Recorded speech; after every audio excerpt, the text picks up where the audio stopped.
Hey, Tyler. Hey, Piet. What's going on? Welcome to the New Score podcast. My name is Pat. This is my co-host, TYG, Tyler Pratt. Tyler Pratt, how we doing today, baby? Could not be doing better. You I know what I mean? absolutely love to hear that because we got so much to go over today, Tyler. This is episode 10 of the New Score podcast. We want to thank y'all for listening. We appreciate it. Sending love your way.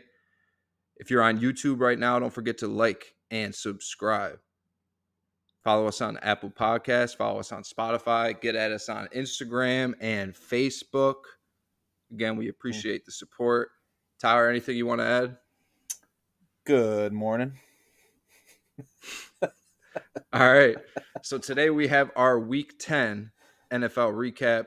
We got some pet peeves. We got some hot potato. We got a daily rant. And then we're going to jump into this Week 10 slate. And there's a whole lot to talk about, Tyler. Are you ready? Super ready.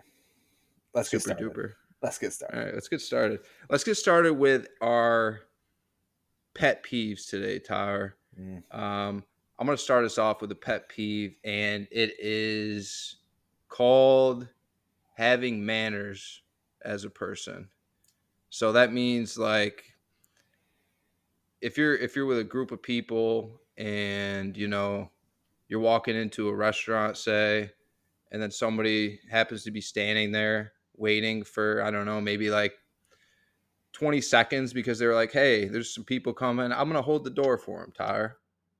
I'm gonna do my part, and I'm gonna hold the door open for them.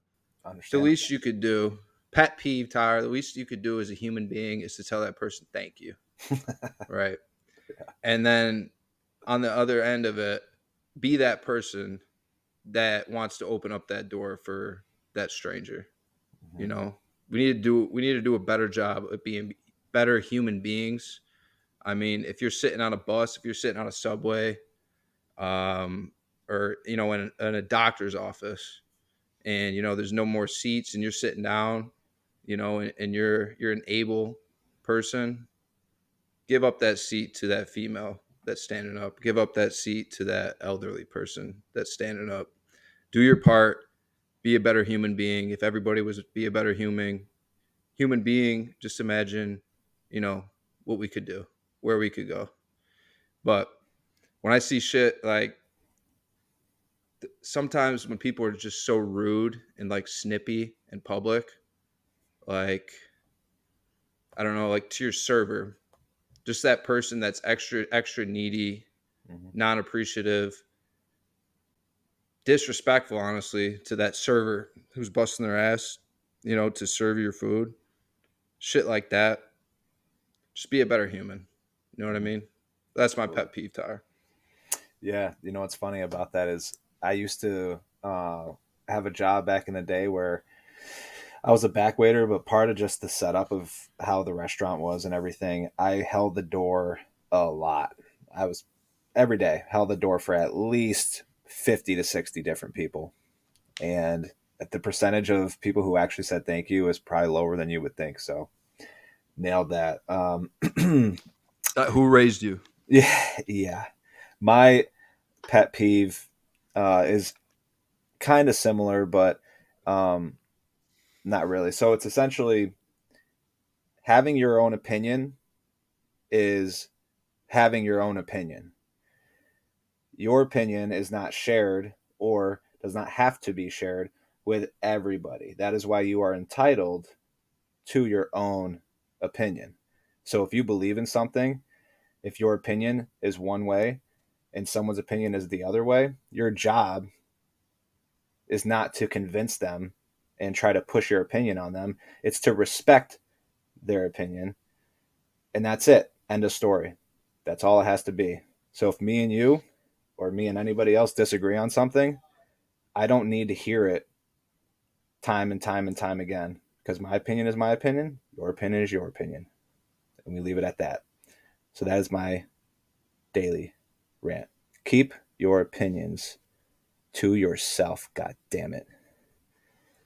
Keep it off your bumper stickers too. We don't want to see that shit while we're driving. Facts. No, I love that. I love that.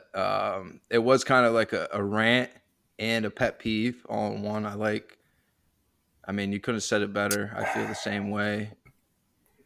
We're all different, right? Mm-hmm. We're all different. We're gonna go through different experiences in life that alter our opinions on things. We all deal with different things. So just because somebody has a different opinion than you doesn't make them wrong. Right. I Yeah. mean, and if everybody understood that, I feel like we're going off the deep end right now, talking a little politics. But think about it: if everybody had that mindset, like it's okay if that person thinks different than I do. I Mm-hmm. mean, we're all Americans. Yep. I mean, it's just that simple. I'll It's listen to not your good opinion. versus yeah. It's not good versus evil. You know Mm-hmm. what I mean? It's just different opinion. That's all. But let's get on to hot potato. Hot potato. So, hot potato is our hot take, and I have a very controversial one this Ooh. evening because I know a lot of people that are watching and listening probably love the Red Zone channel. I just want to say, Tyler, I miss Andrew Siciliano because I do too. Scott Hansen is garbage, brother. He is trash, and I know there's people out there that love the dude. I mean, to me, the best the best thing that the guy is good at is controlling his bladder for 8 hours at a time. To be honest with you, I feel like that's all he's got going on. He just needs to let these games breathe, man. Like I Mm-hmm. want to hear if a big play or something happens, I want to hear that shit happening live, like through the live broadcast. You know what I mean? Just put me on that game and let me experience that. I don't want to hear you narrating. I don't want to hear your corny jokes. Okay, they thinking he's like a stand-up comedian on TV that everybody wants to listen and joke with for 8 hours. No, man, we want to watch football. That's it. Mm-hmm. I want to listen to these announcers on these networks, like these analysts, who know a lot more about football than you. I want to hear them. All right, Yeah. no disrespect, and I know people love him. Like I know the dude he's a great guy, and that's okay. But I'm just saying, I miss Siciliano. I really do. Yeah. Um, Oh, and and one more, I just want to add one more yeah. thing. That's just about him, like how I feel about watching him. I swear to God, dude, like that Falcons Cardinals game, dude, it took him. I don't even know. He might still not know that Taylor Heineke got hurt and Desmond Ritter came in the game for him. Like, because I'm watching that game and I don't know how many times he referenced Taylor Heineke being in the game for the Falcons when he had gotten hurt by this point. He was in the locker room and it was Ritter. Never made an announcement. Never said Taylor Heineke got hurt. Ritter comes into the game. He keeps referencing Ritter. And I'm just waiting for it. I'm just sitting back and I'm waiting for him to at least like correct himself and be like, oh, that's actually Desmond Ritter in the game. And get a report on Taylor Heineke. It never happened. I'm not sure if he knows even now that Taylor Heineke's hurt. But it's like shit like that. I mean, that happens, but Yeah. the letting the game breathe part, and like not forcing like your corny humor onto America, like when we just want to watch football, that's it. That's what I have an issue with. But go ahead.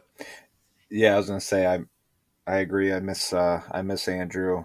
He was good shit. His humor was actually humor. Um, but either way, the whole double box, triple box, quadruple box, right? Um, whenever there's multiple teams down in the red zone, leave those games up. Leave them up. What they'll do is they'll be like, "Oh, and we have the Saints down in the red zone. Oh, wow, what do you know? The Vikings are down in the red zone too." And next thing you know, we've got 3 games in the red zone, and he goes, "Let's go to a triple box." And then we go to the triple box. Next thing you know, they cut out 2 of the games and they have just one up now. And they show you a play from that, and then they cut over to the other game and show you a play from that, and then they just start bouncing.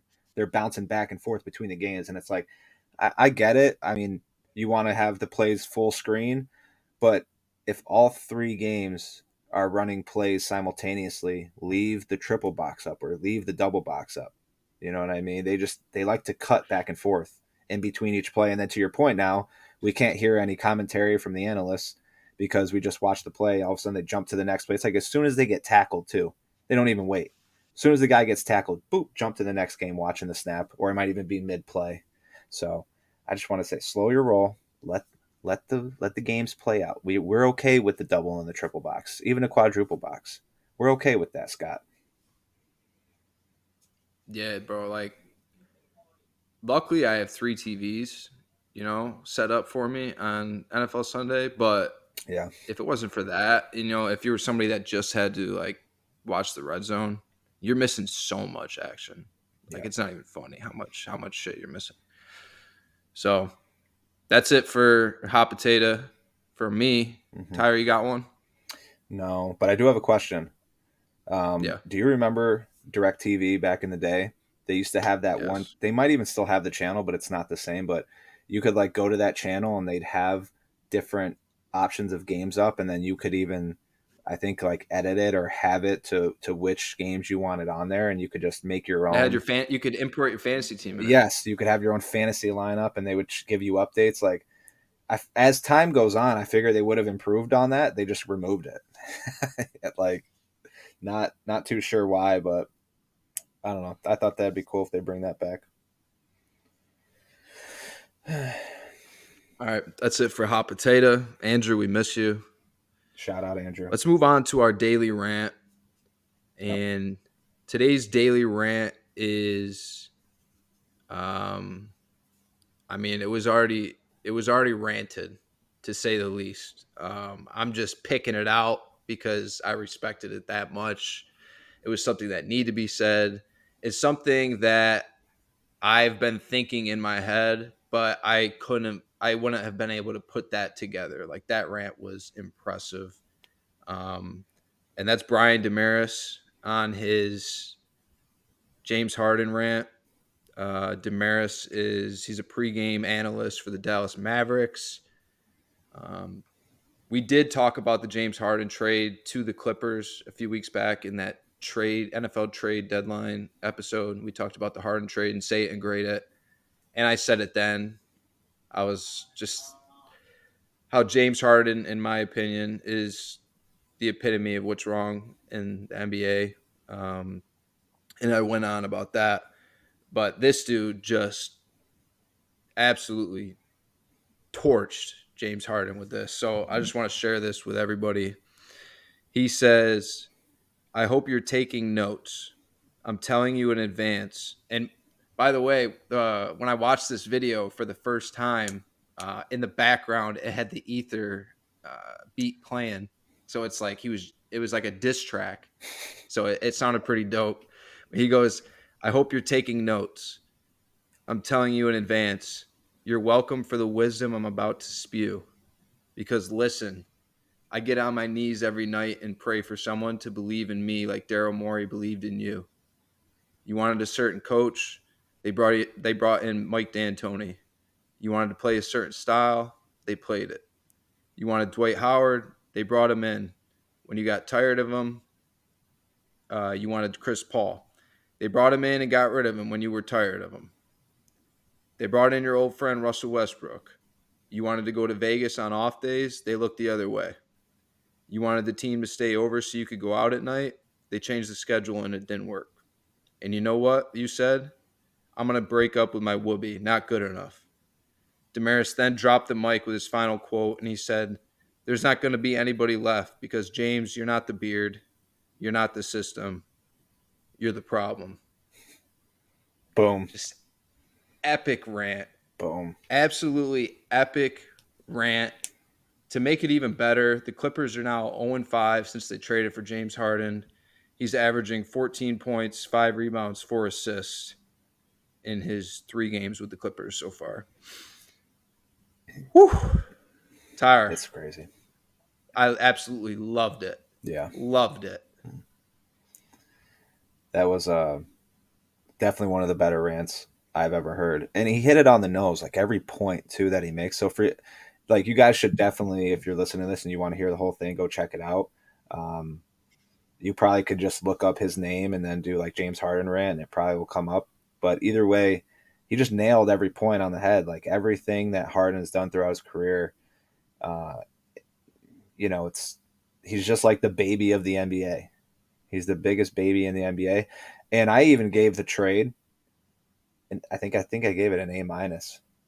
I think I gave it an A minus or a B plus. It was right in that range, and I'm not walking that back yet because I still believe they need time to build chemistry and work it out. I mean, he's already played with Westbrook before, but I know he's new with Kawhi and Paul George, but I don't know.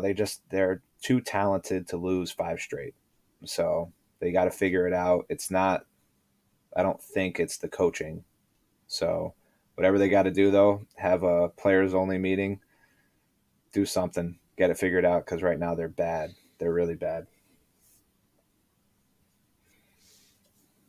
They are, and I love to see it. To be honest with you, Yeah, but yeah. let's get on. Let's get on to this Week 10 recap. It's going to be. What a week. We What a got a lot to week. talk about with this recent Week 10.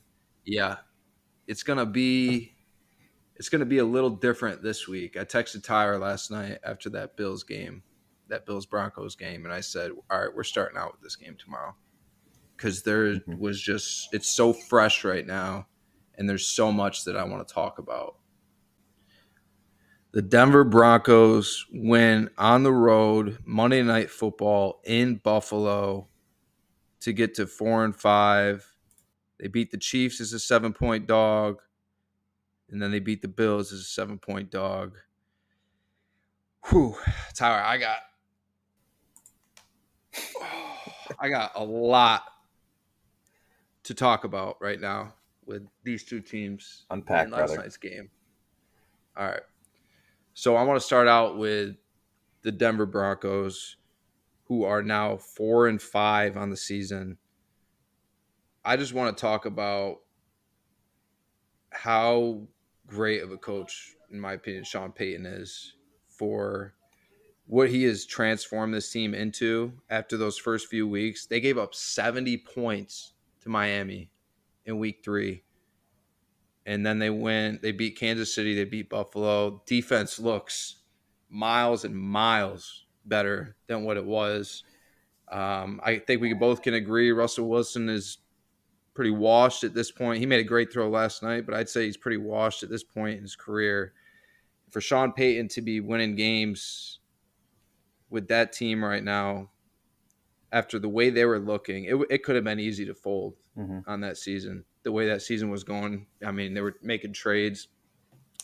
It would have been so easy, for that locker room to quit. And I mean, he still has those guys ready, and that's a testament to Sean Payton. I think he's always been a great coach. Like signs of a good coach team too. Signs of a great coach team. Twice last night, they operated that NASCAR drill where the offense is coming off the field because they got no timeouts and field goal units coming on the field. That's so underlooked. You know what I mean? Yeah. Something like everybody was set, everybody was comfortable. There was plenty of time both times. You could tell that they've drilled that in practice. Shit like that. Like that's a sign of a good coach team. And then on the other side, having 12 men on defense in that situation, that's a sign of a poorly coached team. Mm. And we're going to get into that. But that's the difference right there. For a team to be able to execute that, I know we missed the second field goal, right? But I'm just talking about pure execution, guys being ready, guys being able to get set. You could tell that's just something that's been drilled, repetition. And that's one of like the small things that not everybody thinks about. Something like that could make a huge difference. Got them a field goal before half because they had to run out of the field, didn't have any timeouts, shit like that. That when I saw that happen and I saw the Broncos, who remember how dysfunctional that they looked, those with Nate Hackett last year. No, I mean, I don't want to bash Nate Hackett, but how dysfunctional they were last year, and then I mean, even like the first couple weeks this year, and for them to be able to drill something like that twice. I mean, I'm sure other teams in the league can do it, but that's a little thing that mounts up, and he preaches that. You know, he's from that Bill Parcells tree where the little things really matter. Like it matters how you show up to work. You know what I mean? What you're dressed like. How much sleep did you get? Shit like that. It's the little things that matter that add up to everything. Like everybody being the same uniform. You know what I mean? Yeah. I could just tell that the Broncos have turned a corner, and Sean Payton, I mean, shout out to him. Their red zone offense, though, stinks. Yeah. Russell Wilson made an amazing throw. I mean, falling away, rolling. I mean, rolling out, throws it in on the side of the end zone to Cortland Sutton. Just an amazing throw, amazing It was catch. Great incredible. catch by Sutton, too. But that throw was just ridiculous. Like, that was a huge play in the game because the red zone offense has been so bad Yeah. all year. So for him to make that throw in that situation, I thought that was incredible. I think the Broncos had a great game plan for Diggs last night. I don't think Diggs they let do anything. You know what I mean? Like he didn't even put his mark on that game. And we were talking about it with Sean when we had him on for questions to the fan, talking about the Bills, and I'm just like, yeah, we know you can get Diggs, 10 catches for over 100 yards. Like he could walk to the stadium and he gets that. I mean, Denver didn't let it happen last night. Yeah. So I thought that was impressive by the part of their defense who had been gotten torched um, earlier in the year. For them to pull off that performance, they get the turnovers, they get the timely turnovers. Some of them were gifted, and we're going to get to that side of things. But that defense is competing right now, and credit to that coaching staff for keeping them together, keeping them in this, keeping them focused. I thought it was really cool to see for the part of the Broncos. Do you got anything to talk about as far as the Broncos before I get into my Bills takes? No, not too much. No, not really. I mean, they just turned it around. Sometimes I think that you need more time than just those few months in the off season to turn a locker room around. And Sean Payton's done a great job of that. And Russell Wilson looks like a completely different quarterback too, from last year to this year. So now I don't think that we can just assume the Broncos aren't going to cover on these spreads. Now they're actually a play week to week. So that's fun. That's it. Yeah. And I mean, I do want to give Russ his flowers because he's doing what he has to do. But they're like I said, their ineffectiveness in the red zone has been a concern. They're the third worst scoring offense in the red zone this year, going into last night. They did get, I believe, they got 2 red zone touchdowns last night, and one of them was that incredible throw. So I want to give Russ his flowers. I mean, he is the quarterback. You know what I mean? So he's doing what he has to do. All right, let's get on to the Buffalo Bills. Um, if you are a Bills fan, you could buckle up your seatbelt for this one because it's going to be a bumpy ride. Tyler, they fire Ken Dorsey today, and I'm seeing right finally, right, finally. But it's like that's not going to solve everything. I get that. I get it. That's your scapegoat. But I thought Ken Dorsey got the running game involved last night, and that's when they looked their best. They had a nice little mix and match with Latavius Murray and James Cook. They finally got James Cook going. Latavius Murray and him, I like that duo when you get them going. You could see how effective their offense was last night. You know what I mean? When they were breaking off those runs, and then they get a play action or a drop back, and there's a guy wide open. And it's because if you can just present that threat to run the football, this is what can happen. So I thought Dorsey called it a good game, not a great game, a good game.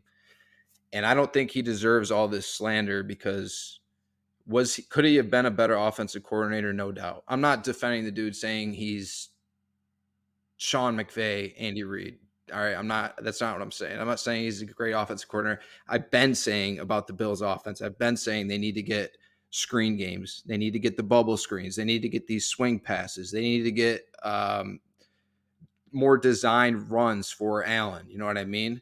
Stuff like that. They need to get Kincaid involved more. Put him in the slot. Let him eat in the middle of the field. Okay. I've been saying these things. Ken Dorsey's not a great offensive coordinator, but I'm going to break it to you.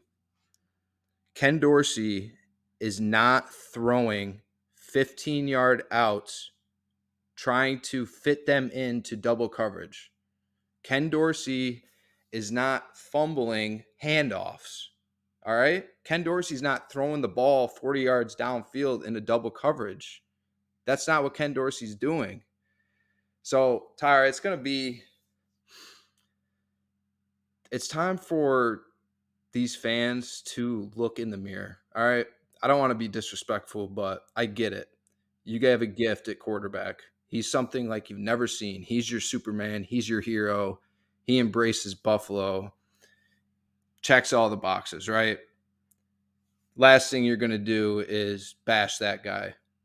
That's not how you are. Whatever. But let's be honest. The dude is a turnover machine, bro. Turnover machine has been. Is it really worth like these this is what they say, Tyler. They say, "Oh, we got to let Josh be Josh." Okay. Let Josh be Josh. And then you're crying every time you watch him play and they're turning the ball over. But hey, let Josh be Josh. Let him do his thing out there. Let him keep throwing those 15-yard outs in a double coverage, trying to place them over cornerbacks' heads. You know what I mean? Or putting the ball on the ground. And I get it. You like McDermott. McDermott broke your playoff streak, right? McDermott's a good head coach. But having 12 men on the field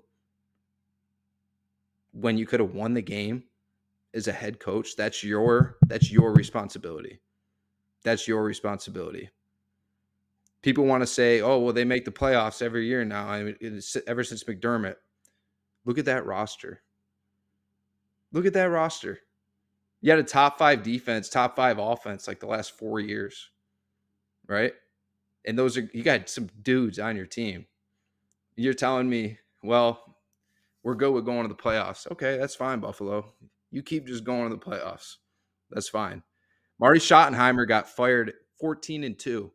Took the Chargers to a 14-2 record, got fired because he lost first playoff game.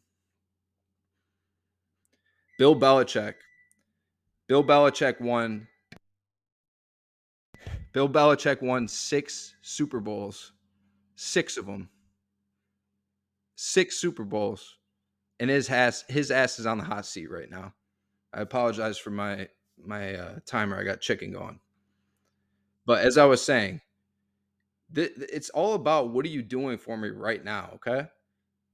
So the fact that we're just going to put everything on Ken Dorsey and not hold these dudes accountable for their actions, like the quarterback turning it over every game, not giving your team a chance to win. You're playing the Denver Broncos. You don't have to be magical against the Denver Broncos. The only reason they were in that game last night is because you turned the ball over 4 times.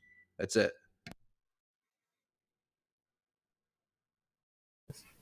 Just turn it over. Last night, you outgained Denver by 69 yards, and you wouldn't have known it. Your offense was looking good at points in that game, looking real good with that run game, and you turned the ball over 4 times, and you let a mediocre team come into your house and beat you on Monday night when your record was 5-4. You know you had to be up for that game, and you lose that game because turnovers. And it's just like, let Josh be Josh. I want to I want to praise that defense, that Buffalo Bills defense that kept Mm-hmm. getting put in bad situation after bad situation after bad situation last night and continued to step up. Teron Johnson, say what you say about him. I know he got the DPI that set Denver up and he got torched on that play. Mm-hmm. But I thought he had a great game, and it shouldn't even came down to that in the end. Shouldn't even came down to that. He had a great game. He puts his head on the ball on that Sutton catch, gets a fumble. Douglas recovers it. I thought Rasul Douglas played really good last night. Really good football for the Bills. Um, Epinesa. Epinesa was a difference maker out there for them. Terrell Bernard. I texted Sean. I said, "You guys hit on Terrell Bernard. Check the box with him because that dude's a baller too." And Mm-hmm. I thought the emergence of Epinesa was really nice to see. And it's like, dude, where's Von Miller, man? Where's he been? I Yeah. feel like you paid him all that, you paid him all that money, and what have you gotten in that return? What have you gotten in return? All this, it's just this hype train. That's all it is. All it's been is a hype train since last offseason with the Bills. And he's never out there, when they need him most. He's not there. Yeah. So the defense last night, not to blame. That defensive pass interference, not to blame. Shouldn't even came down to that. The way your defense played, but your offense gave the game away. Your offense gave the game away, and then your coach didn't have your guys prepared. They have 12 men out in the field. Is that Ken Dorsey's fault? Do we feel better, Buffalo? Do we feel better today after firing Ken Dorsey? Because it's like a magic wand, Tyler. It's like, Mhm. all right, boof. Ken Dorsey's gone. Josh Allen's going back to throwing for 350 yards and 4 touchdowns and no picks and running for 50 yards, just like that. I'm going to break it to you. The dude is going to make those decisions regardless of who his coordinator is. I will say Dable, the best Josh Allen has ever looked is when he had Dable. And I think because Dable could discipline him. Yeah. He had to discipline him to not make those silly mistakes. You know what I mean? Brian Dable was really good for Josh Allen, and then he's gone, and it's just back to loose cannon Josh Allen, loose cannon, just like the first couple years in the league when he wasn't accurate at all. Last night, his QBR was 27.1 with a passer rating of 59.3, playing at home Monday Night Football against the Denver Broncos. 2 picks and then a fumble. That stank. Damn. But hey, it's Ken Dorsey's fault, Tyre. It's all Ken Dorsey. Yeah. It's all going to get better now. You know what I mean? And McDermott's now let go of Leslie Frazier, who got him a top 5 defense for as long as he was doing it in Buffalo. Leslie Frazier's a great defensive coordinator. Let him go. He's like, I'm going to take over the defense on my own. Now they get rid of Ken Dorsey. He's got nobody else. This is it for McDermott. I mean, Yeah. there's nobody else to blame. It's you. It's your quarterback. It's that simple right now for the Bills. Um, what do you got? Yeah, it's funny. I think last week we were talking about it, and we're going into week 10, so we're now past the halfway point of the season. And I'm like, well, the Bills haven't gotten rid of Ken Dorsey, so you're probably stuck with him for the rest of the year, right? No. They decided to get rid of him after week 10. So now I feel like you're putting your offense in even more of a predicament, depending on, I mean, I'm sure it's an interim person who, the quarterback's coach or whoever that That's they what I was have. going to talk about. That's what I forgot to talk about him. Yeah. So it's like, I don't know. I don't know if their offense is going to get that much better because it all just comes down to Josh Allen's decision making. Like last night, you touched on the running game finally getting involved. Like we see when you see James Cook, you see how explosive he is. You can see how he can be a difference maker. So, like Sean said, the defense has every excuse in the world, right, with these injuries. But what the hell is going on with the offense? And the defense played great. Like I said, they played a great football game last night. They really did. They gave their team a chance, and the offense gave it away. Joe Brady is their new OC, by the way. He was LSU's offensive coordinator with that historic Joe Burrow offense. and then he went to Carolina as their OC. Um, I like Joe Brady. I like him. I think that Dorsey, yes, he was lacking creativity. He was definitely lacking creativity in that offense. Just not setting them up with easy throws, with like a run after the catch option. There just wasn't enough of that. It's too much of throwing the ball down the field, trying to make something happen. But again, it comes down to like there's plays last night. I'm watching the game, right? I'm watching like on these third and fours or third and shorts. I'm seeing I'm seeing James Cook leak out. I'm seeing these intermediate routes across the field. The play design's there. Go back and watch the tape. The play design's there. It's the quarterback forcing the ball down the field, trying to make the spectacular instead of the good. Instead of, hey, let's move the chains here. No, I'm gonna try and score 6. You know what I mean? Like that doesn't change with offensive coordinators. That lack of discipline as a quarterback, like we talked about, Mahomes can make any throw, right? He can do anything. He's proven like he's special. But what makes him the best quarterback in the league is because he can do those things and then he knows when to take what the defense gives him. He knows where to go with the football at all times. And that's what makes him great. And he can also do the special shit too. But like I said, um, maybe look in the mirror a little bit, but we'll see what happens. They got a big game against the Jets. That's pretty much an elimination game coming up. But and we'll get to the Jets too a little bit, but it's a must. I felt like last night was a must win too, but realistically it wasn't a must win. But I think this right here against the Jets this week, like if you lose this at home, that could be season right there. All right. Well, that's our Monday Night Football recap. Now let's take it back to Sunday. We're going to start off with the Sunday morning game in Germany. Tyler, I'm not going to spend too much time on this. I did hit this. I took Patriots under 20 points and the under. So I hit on this to start the day. So that was good. But as far as this game goes, besides that throw that Mac Jones made for an interception late in that game, that was so bad, dude. So bad. Like just how uncomfortable he was. Just kind of like, I'm just gonna get rid of the ball. Like he had no feel in the pocket, like no presence in the pocket at all. He was just flailing away, and he just throws it, and it's like that's that's the game in your hands, and you just gave it away just like that. Like such a bad play.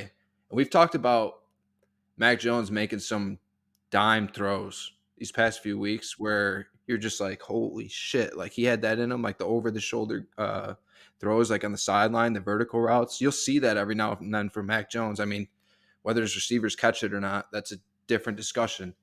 But we've seen that, and then we've seen like shit like that we saw Sunday. It's just so bad. He's not. Belichick benches him, puts in Zappy, just throws Zappy to the wolves for that last drive, and I mean it's just a mess right now. They're not good. We know that. Um, like I said, I don't. There's a lot of other games I'd rather spend time talking about, but I do want to say that Belichick, if they do, mutually part ways or he gets fired or whatever, I would love to see him coaching the Chargers next year with that roster. I think that would be really cool to see, especially in that AFC West with the Chiefs and Mahomes, and then you got Sean Payton, like those three coaches, whew, the same division. That would be pretty cool. Let's get on to a 1 o'clock game that was electric. And that is the Houston Texans defeating the Cincinnati Bengals 30-27. Both teams are now at 5-4. What a game this was. This is back-to-back weeks where the Texans are just playing in these exciting games. Such a fun team right now. Is CJ Stroud in the MVP conversation? If he's not, he should be. With what he's doing right now, he has to be. With the way a rookie is carrying that team right now. Granted, I really like their weapons. Tank Dell, what a pick that was. They didn't even have Nico Collins this week, bro. Like Noah Brown. Noah Brown, 7 catches for 172 yards. Dude was a 7th round pick by the Cowboys years ago. And he's absolutely lighting it up. But getting to the game, shout out to Justin. He said, when we had our Bengals segment, he said, this is what scares me is, we got the Ravens Thursday night. I mean, this is I think there were 6.5-point favorites, Cincinnati was. But it's like that mentality is you got the Ravens on Thursday night and you're going into this game against the Texans at home. It's one of those like sleepwalking games where it's just sandwiched in between the Bills and the Ravens. It was sitting there. And I'm sure at the beginning of the season, you're looking at that game and you're like, okay, that's a dub. But shout out to him for calling that out too, because they had that first drive where they looked really good. Burrow had that dime to Irwin, but after that, it was slump season. I mean, even Texans even started out, they punted. They ended up fumbling twice in that first half, and their defense held strong. They went into halftime with a 10-7 lead after fumbling twice, and Cincinnati coming out on that really hot start. Dude, that throw that CJ Stroud made to Robert Woods in the back of the end zone, that second half was unbelievable. Like that was just like I'm here. I'm here. I've been here. I'm staying here throw. Like putting himself on the map again. Finishes with 356 yards. Only had 1 touchdown, and then he threw his second pick, which we'll get to. Second pick of the season. But what he did in this game is just incredible. Like I would consider Nico Collins to be their number one without him. And moving on though in the game, it got to be 27-10. And then Jamar Chase got that 64-yard touchdown catch. That was huge for Cincinnati. But then what happened? Stroud responds. He goes right down the field and he scrambles for a touchdown after that. It's like, all right, Cincinnati's all riled up after that 64-yard touchdown, and Stroud's like, no, this is my show.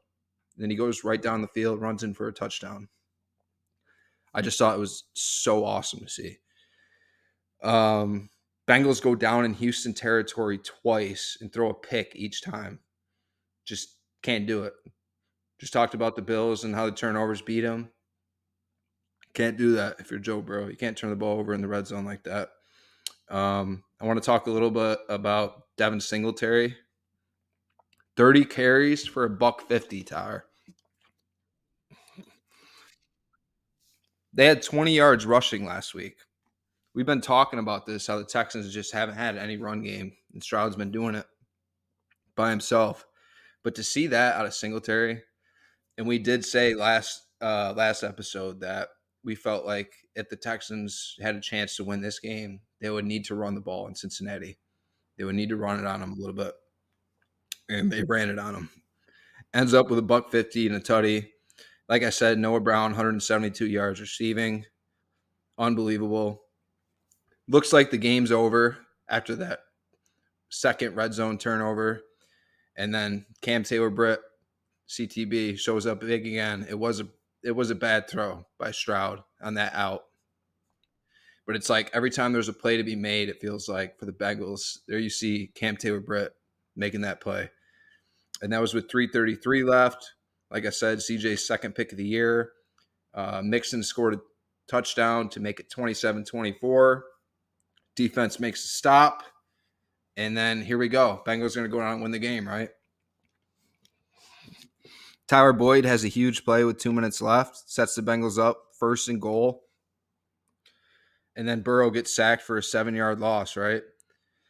Third down, Tyler Boyd gets the ball right in his hands in the end zone. Burrow throws a great ball to him right in the middle of the end zone, and he just drops it.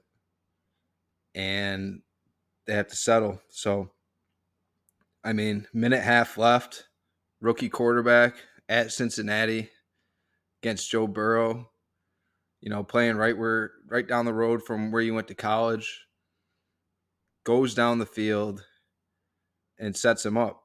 I mean, he had a 3rd and 6 throw to Dalton Schultz for 26 yards. That was with 42 seconds left. The dude's got guts. He's got the charisma. He's got the confidence. He's got the swagger. He's got the cool. He's got the calm.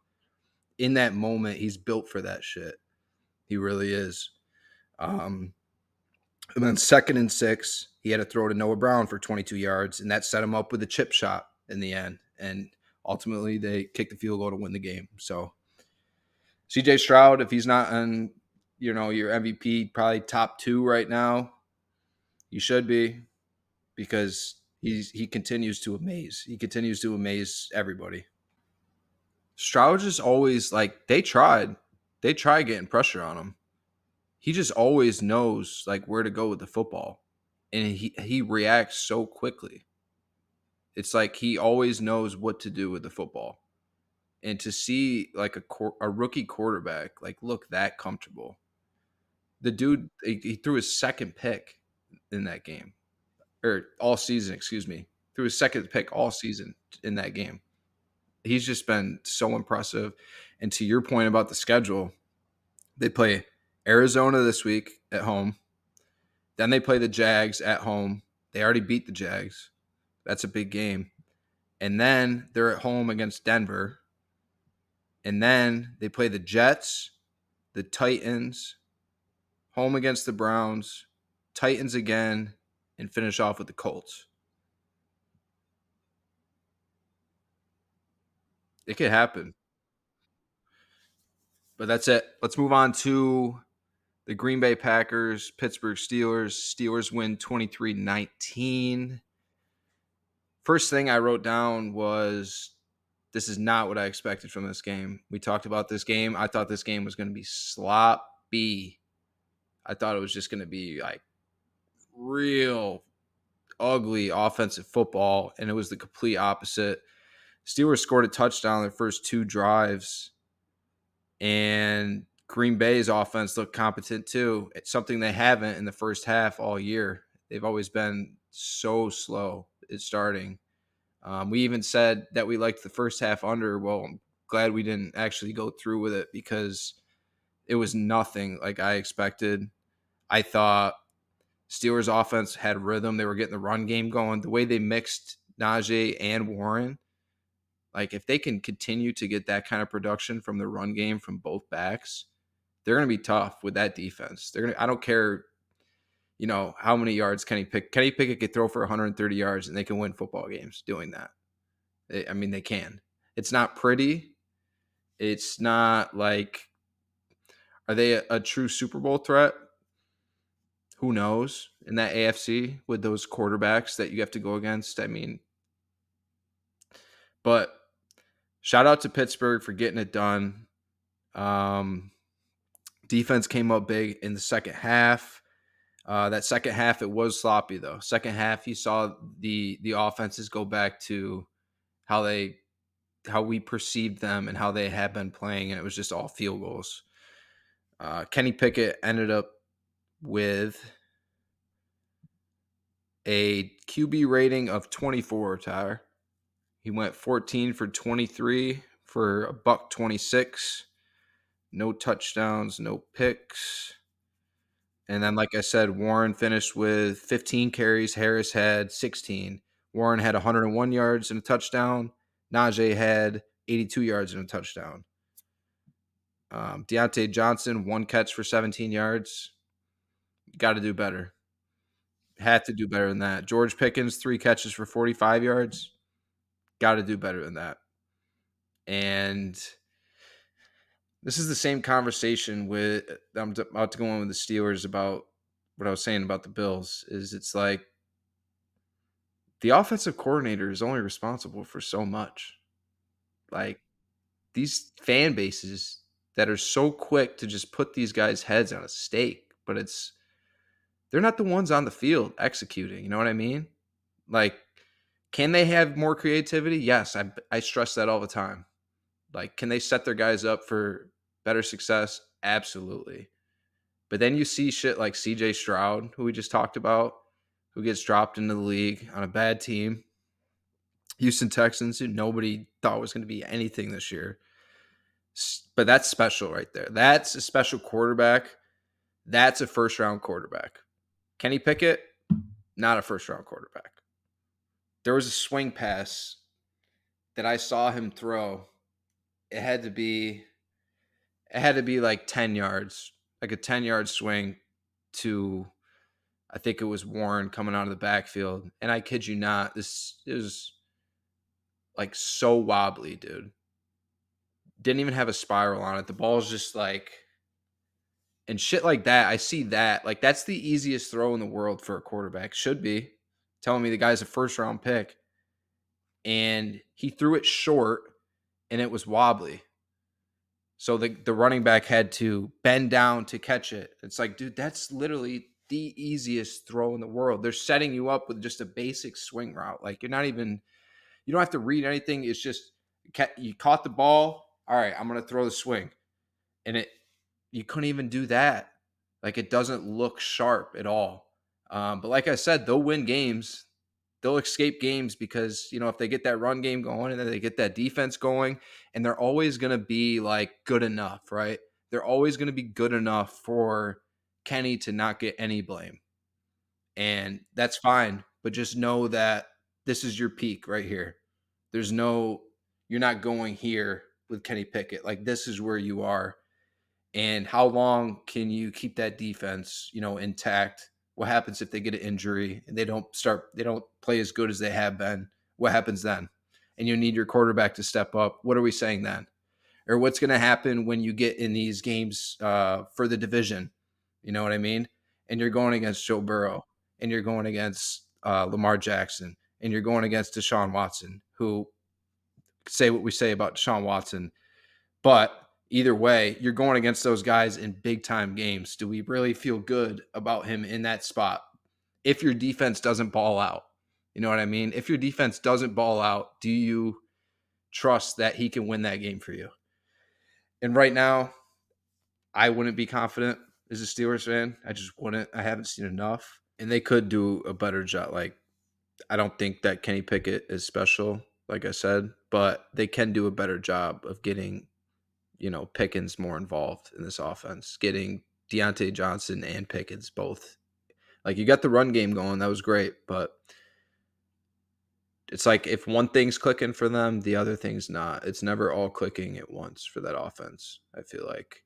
Um, and I just don't see the ceiling being very high for them right now at all as an offense.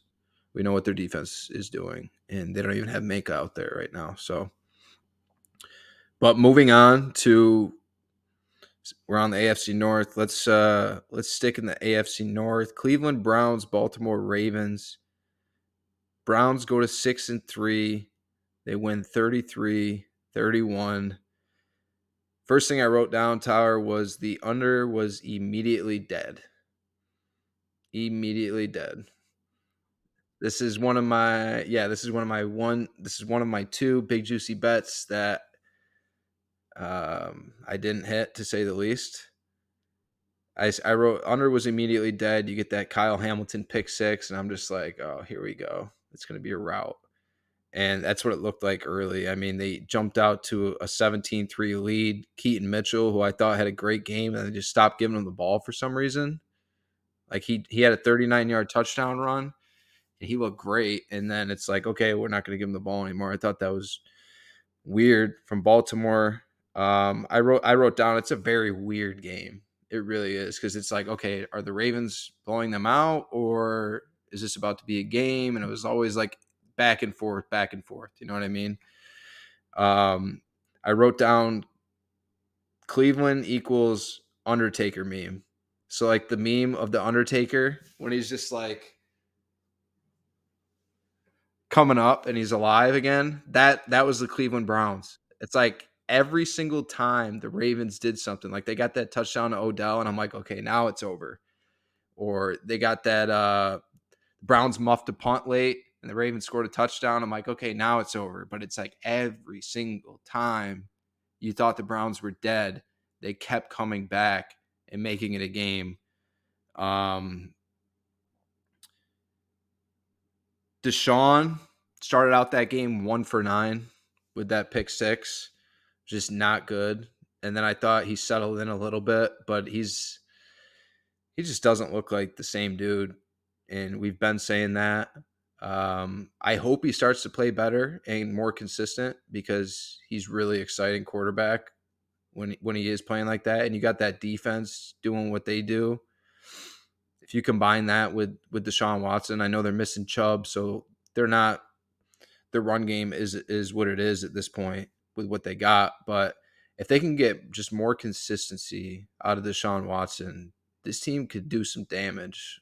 Like to go into Baltimore and just be that resilient all game long. It's like you just kept getting punched in the mouth with something and they just stuck with it. Um, they kind of got that fluky pick six late where the ball like bounced off somebody's helmet, I think, and uh, Newsom picked it off and ran into the end zone. So that was like an easy pick six. I think that ended up tying the game. But um, even then, even after that, dude, they missed the PAT. So they're still down 31-30, and the Ravens have a chance to, put the nail in the coffin, and they just couldn't. They had to punt. They couldn't hang on to the ball. They had to punt with 4 minutes left. And then Watson stepped up that last drive, drove him down the field for a game winning kick. And we talked about the Ravens as being our scariest team in the NFL right now. And you saw that early, right? You saw like the potential of the Ravens. Like they could just put it on you like that. They're so good when they're on. But they just get complacent at times. Like I said, Keaton Mitchell looked really good. They stopped giving him the ball. They stopped doing what works for them. I don't know what goes on, or what went on because they have been hanging on to those leads. They've been when they dominate, they've been dominating the whole game, and it just didn't happen here. And that's a credit to Stefanski, though. That's a credit to that Cleveland team. But they had 300 yards rushing last week, and it wasn't the same. They looked really good early, but ended up not being the same. Lamar throws 2 picks. One of them was that fluky one, but hey, you turn the ball over either way, and you're going to give the opponent a chance to beat you. And ultimately, they did.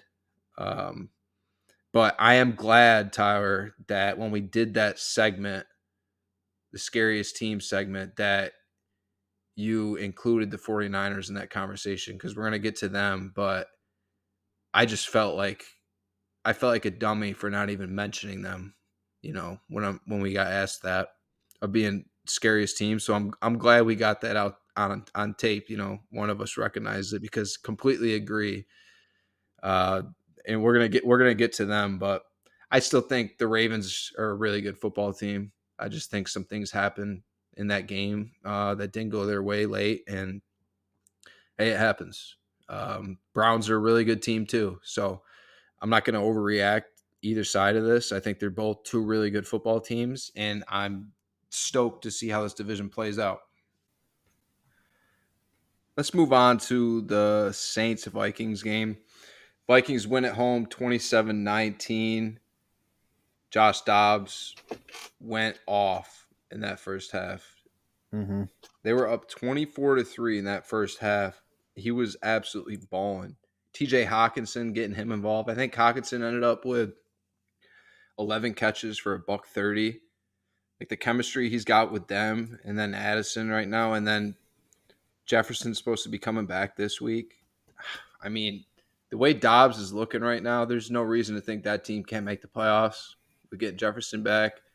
The way that defense has stepped up and improved so much from what they were, it's just been a complete turnaround on that defensive unit.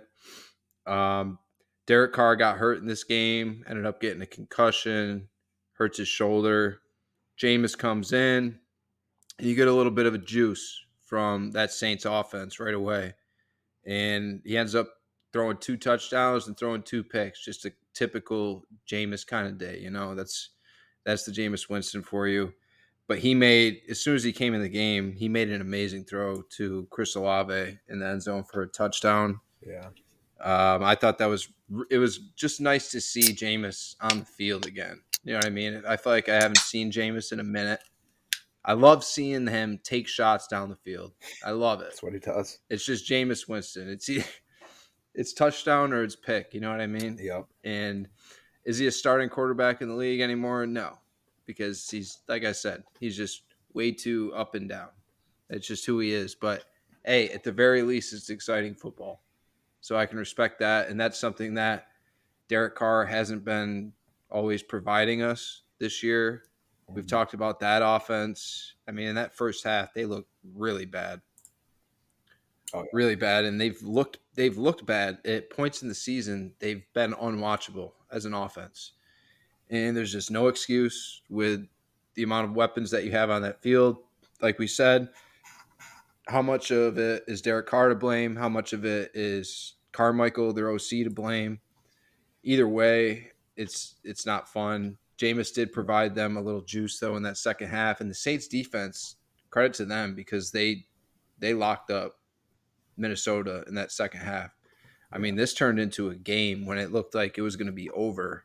I mean, I talked about that 24-3 lead at halftime, but after that, I mean, the Saints were really giving them a run for their money late in that game, and you thought, hey, maybe they had a chance going down in that last drive. Jameis could have tied it up with a touchdown and a 2-point conversion. So, not really too much I wanted to talk about with this game other than, do you think there's a chance that, actually, I'm going to get to that. Ty Chandler looks like he might be the new running back in Minnesota. Mm. I like that kid. He's quick. You can see a burst that I didn't really see it with Madison. It sucks they lost Cam Akers, obviously. But Ty Chandler looks like he could be a quality back. And Kevin O'Connell and his creativity, his scheming, particularly for the run game, like he's been able to do it. Like he's been able to develop run games in situations where it's like not a great running back, not a great offensive line, whatever it may be. Like when he was the OC with the Rams, he was the OC. You know what I mean? That was his offense. McVay gave him the reins, and he was the OC when we won the Super Bowl. So the dude can coach. He's got good creativity. He's got good scheming. For him to do what he has done with Josh Dobbs coming off the street, obviously doing what he has to do to help him.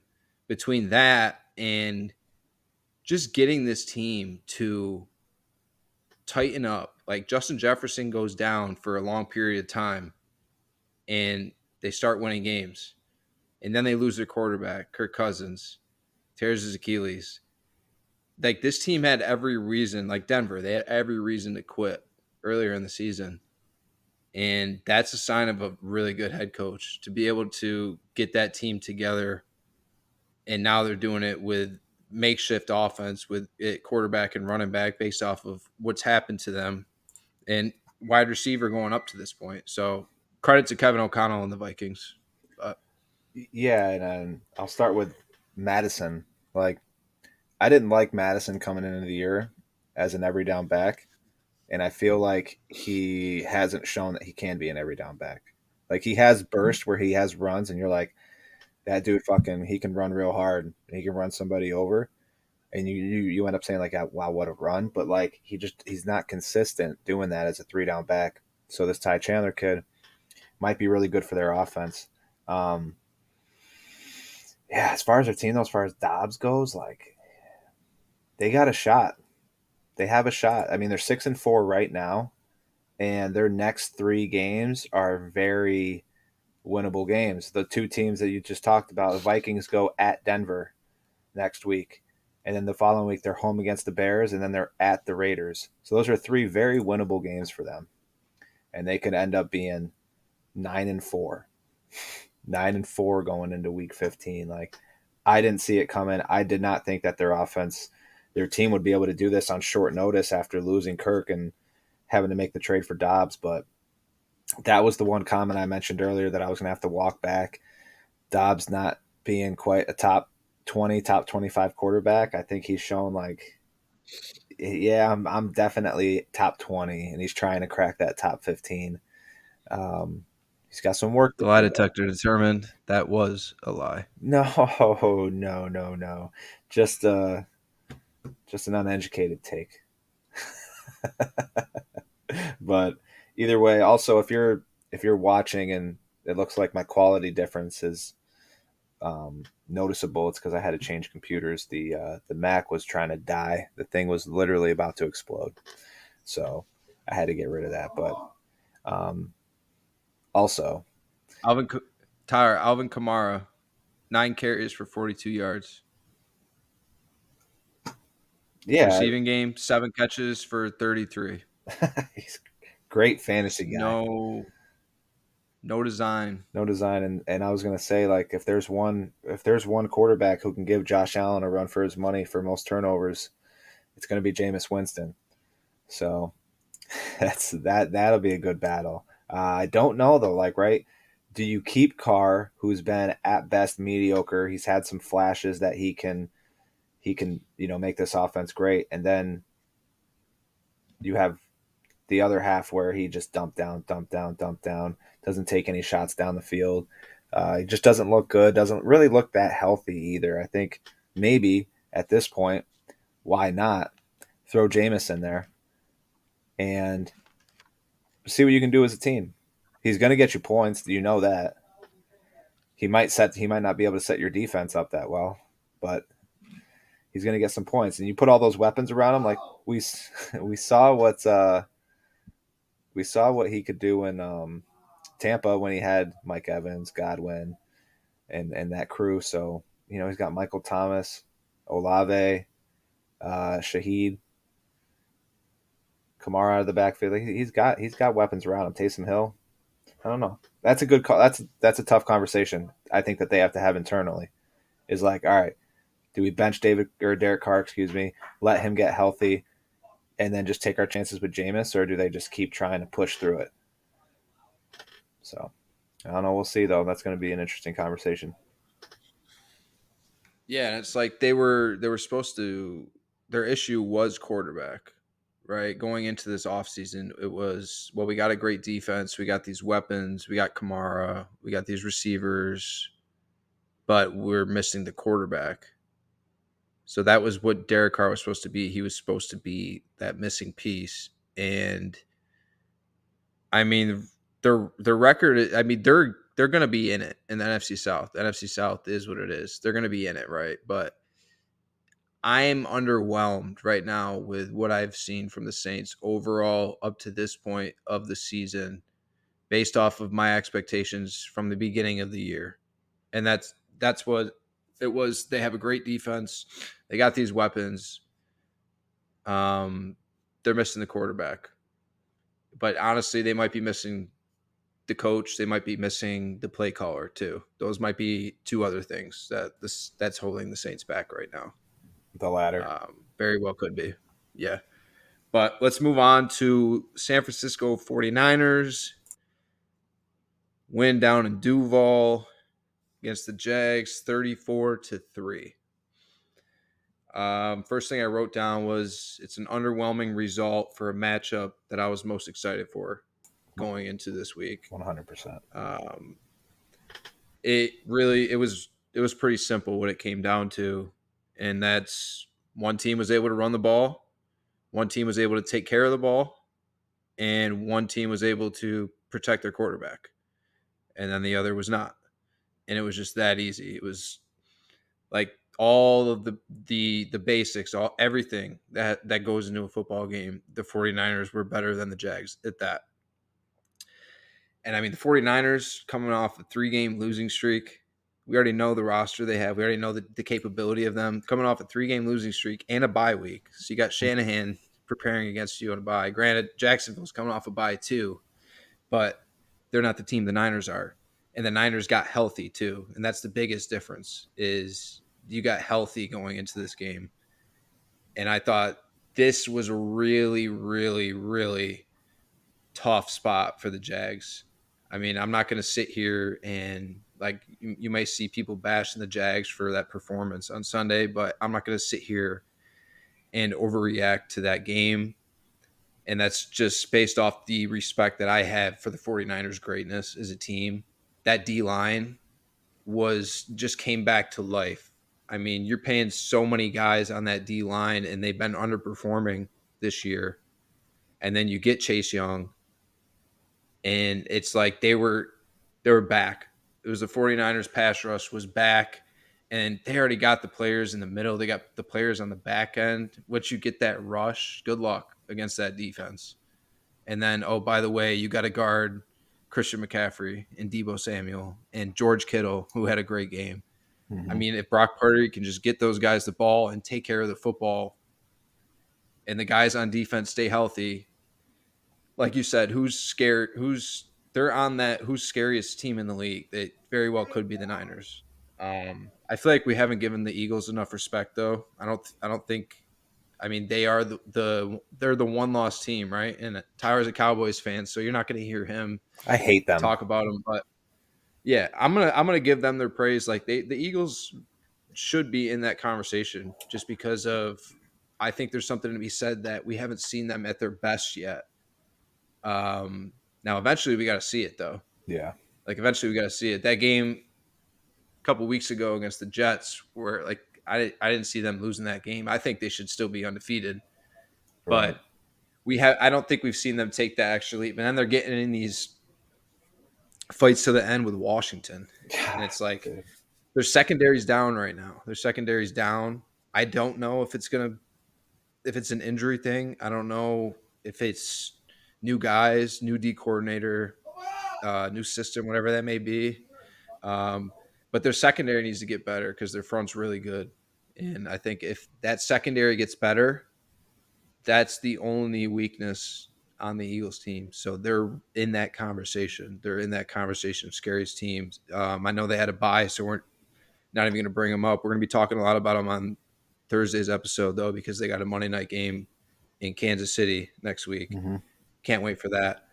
But while I'm talking about, maybe the Niners being that scariest team, I didn't want to forget about the Eagles because I feel like we haven't talked about them enough. But like I said, Brock Purdy was really good. Trevor Lawrence was dealing with a lot of pressure. And there's times where I just think like it's too like there's no urgency. It's like lackadaisical is a good word for it with Trevor Lawrence. I see that so much where it's like, well, I'm so talented, like, but that's going to be good enough. I just feel like he's not always in the game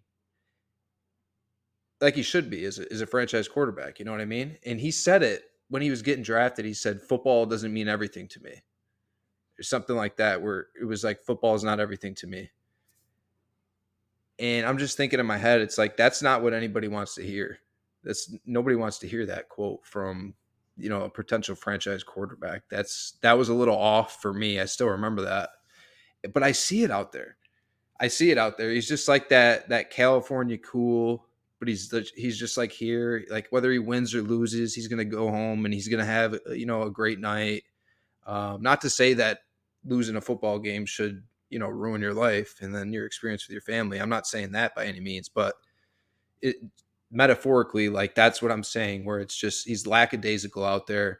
I don't see like that, for lack of a better term. I don't see like that dog in him. Like when his team's down, like his that command, like all right, guys, hop on my back. I don't see him on the sideline like barking. You know what I mean? The only thing I see on the sideline is Doug Peterson giving him a hug, like when he messes up. I don't understand. I don't know if it's like you can't coach the guy hard or he's tough to like. I don't know about the criticism. Like somebody said something They were talking about the Jags after the Jags lost to the Texans, and then he goes on Twitter or X. He goes on X and he does like the writing notes. You know what I mean? Like it's like why do you even have to concern yourself with like that? Does Yeah. that bother you really? Like that's going to happen when you lose in the NFL. You're going to hear criticism, Yep. and I just don't know. Obviously, he's supremely talented. I mean, there's no arguing that. And I still think the Jags are a really good football team. So I think the Jags are going to be fine. This was just a really tough spot for them. George Kittle went off in this game. Wasn't enough to carry my fantasy team, but welcome back Debo Samuel too with a Yep. touchdown. It just feels like the 49ers got their swagger back right now. And Jacksonville just they were unfortunate to be on the other end of that. Yeah. I'm with you. I'm not gonna overreact on Jacksonville's end. Um, the Niners, are who we thought they were. They're a dominant team when fully healthy. I mean, Debo Samuel and Trent Williams are just that good, right? Like Trent Williams is arguably the best tackle in the league. Debo is not just a receiver; the dude's a weapon. Um, he's just a weapon. You know what I mean? So, yeah, the Jags not overreacting. I think that they'll right the ship. Um, but yeah, Trevor Lawrence has just gotta he's gotta find that dog. He ain't juicing the fruits. Sounds like somebody's playing Call of Duty back there. That'll be me soon. Let's be let's get on to the next one. Titans Bucks 20-6. Tampa Bay wins it right down the road from me. I was wrong. I was wrong. Took the L in my big juicy bets. I apologize for letting everybody down. I was wrong. I thought Tennessee Titans were for real. I thought the Titans were going to come out and dominate a team that's been awful defensively, stopping the run, stopping the pass. Well, Titans couldn't do anything. They look good that first drive, but that first drive, they take a sack. They take a sack on third down, and then they have to kick a field goal. And it's like after that first drive, I didn't see anything from Tennessee. Their O line stinks. We've talked about it, but you have to run the ball, man. Like Derrick Henry, 11 carries for 24 yards. What are we doing? Mm, yeah. Like, what are we doing? 11 yards, or excuse me, 11 carries, 24 yards. Tajay Spears, 5 carries, 18 yards. D Hop, 3 catches, 27 yards. I mean, Will Levis did not look good out there. No. Um, that was a like a humbling experience for Levis after I thought he played 2 pretty good games, his first 2 games in the league. I thought that was a humbling experience out there against a team that I thought he was going to expose. I thought they were going to be able to run the ball. I thought they were going to be able to pass the ball. I really expected Tennessee to come out.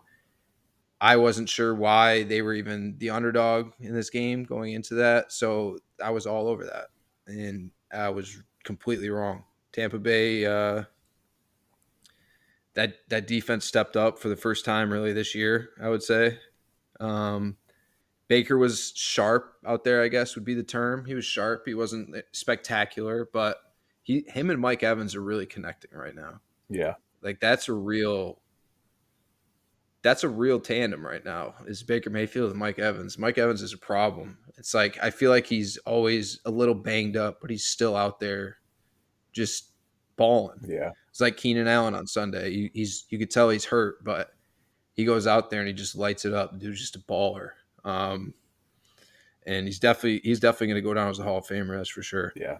But like I said, Titans run game didn't establish it, and then Mike Evans ended up having 6 catches for 143 and a touchdown. Yeah. I was with you on the Titans though. I thought it was a game where Will Levis didn't need to throw for 175 yards to win. I thought that they were going to be able to just run it right down Tampa's throat with Henry and Mixon and Tajay, but yeah, they just didn't come to play. We see that. We see that here and there from NFL teams, right? Jacksonville, they didn't come to play. Tennessee, they didn't come to play. It happens with some teams Yeah. for whatever reason, and it was just one of those. So Um, like, yeah, I'm not going to overreact to either side of this either. Like, I don't. This game doesn't make me think that the Buccaneers defense is back to how it used to be, and it also doesn't make me think that Will Levis is trash because I think he's going to be just fine. So, um, yeah, that one is what it is. We took that one on the chin. That ruined a few of our parlays, but you know, we're on to the next one. Right. All right, moving on to the 4 o'clock slate. Let's start with Seattle, Washington. Seattle wins 29-26. Um, I thought there was some pretty good play from the quarterbacks in this game, but Gino does make some bonehead mistakes at times. Like there's some decisions that Gino makes where it's like, okay, yeah, he's still, yeah. But credit to him. I mean, the dude ended up with 369 yards, 2 touchdowns, didn't throw any picks. They got the run game going a little bit. I mean, I'd like to see more out of Kenneth Walker. He did have that long touchdown catch where he just sprinted. He got to the sideline and he just sprinted right up the sideline and he was gone. Yeah, Like that's we talked about it. Like Kenneth Walker is a weapon. They haven't been trying to establish him, I think, nearly enough, especially early in the game. I feel like they've been putting too much pressure or too much of it on Gino's shoulders.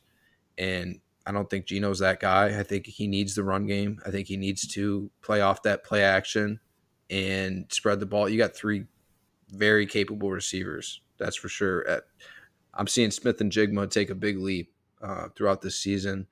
I think he looks good. And then you got Lockett and Metcalf. So there's really no excuses for the Seahawks offense other than offensive line. And we've seen at times this year where their offensive line has just not given them a chance, not giving them a chance at all. But in this game, Washington is lacking, in that department after those trades that they made. So Gino was comfortable in there. So if Gino was comfortable in there, he could do some damage. But it's when things break down like they had been prior to Sunday's game. It's like that game in Cincinnati. The offensive line just didn't give Gino a chance. Those last 2 drives of the game didn't give him a chance. So there's been breakdowns throughout the season. I still don't trust their O line, but they got the skill players, and Gino is not anything special. But you need to he can be the guy if you establish that run game. Keep getting Walker involved. I like how they're finally getting Charbonnet involved too. I think that could be a good duo. And then you, like I said, you got the receivers. Defense got lit up a little bit by Sam Howell, though. Guy that he continues to impress me um, with what he's been doing in Washington. And I don't know, it's got to be like a breath of fresh air for Commanders fans seeing that after like the recent years of quarterback play. And then you see that Sam Howell make some throws that he makes, and you're like, okay, yeah, I'll take that. I'll take that guy for the next 5 years or whatever. Like I feel like he can be that guy. They just need better players around him, and they didn't help him out by not establishing the run game. Brian Robinson finished with 8 carries for 38 yards. He killed him receiving, but that's just unacceptable. Getting that on the ground. I mean, and then Gibson only had 4 carries, so they didn't do a great job of setting him up. They asked him to throw it 44 times, so they're putting a lot on the kid's hands, and I think Sam Howell has continued to impress me. But what are the Seahawks going forward? In my opinion, I think yeah, they'll get in the playoffs in the NFC, but it's like last year. Do I see like that jump of like winning a game in Philadelphia or in San Francisco? Do I see them doing that? It's like no, I don't. I don't see them doing that. So I think like they're just like they peak out at a certain point. They're a wild card team in my opinion. But what do you got on this game? yeah. I mean, I agree. I think that they just have too many question marks on the defensive side of the ball in Seattle to be a legit like like Super Bowl contender, right? To make a run in the playoffs, like you need to have a good defense to compete. I think the one team, certain teams can make that exception if their defense isn't that great, if their offense is just dominant. Seattle's offense is not dominant. They're good and they can get on these real hot streaks, but they're not dominant. I like the way Charbonnet runs, though. The kid runs hard. I would like to see them get more involved.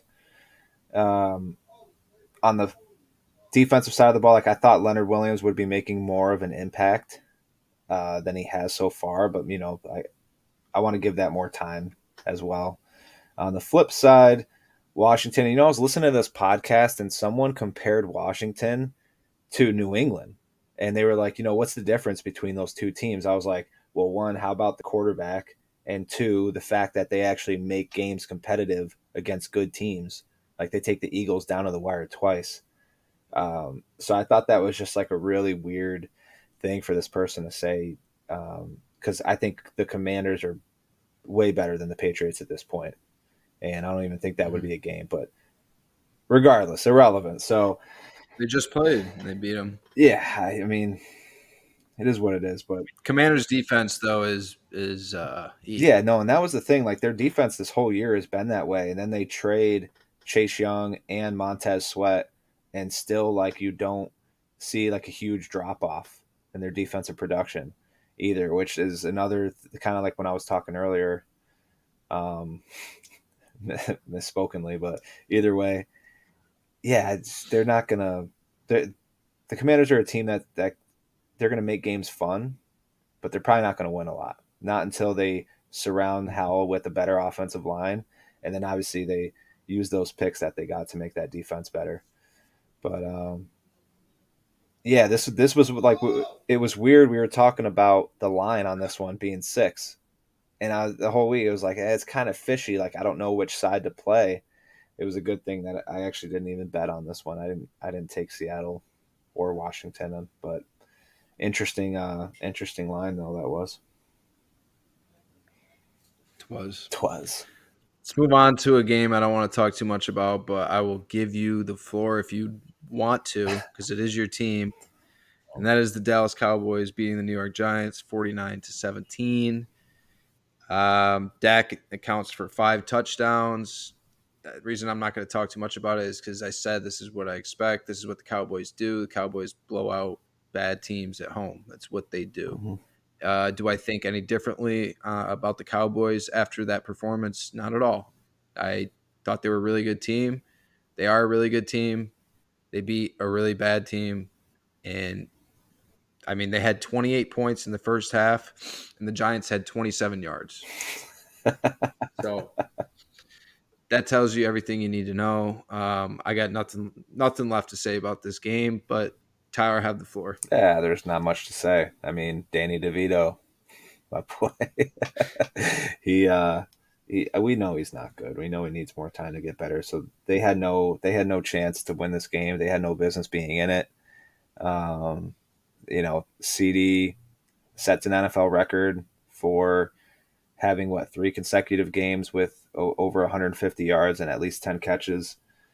So they're obviously going to CD a lot. Um, I continue to say the one thing I would like to see them improve on is the run game. And Rico Dowdle had a good game. I mean, Tony Pollard, we're still waiting to see that signature game from him. And I looked at it, Right. I think last week I talked about him being more involved in the pass game. And like when you look at the receptions, he is involved and they are throwing the ball to him, but I just don't feel like they're in good situations. I feel like it's a little leak out. He's just sitting there at the line of scrimmage just in case as a safety blanket, and then Dak gives it to him and he has like 2 yards.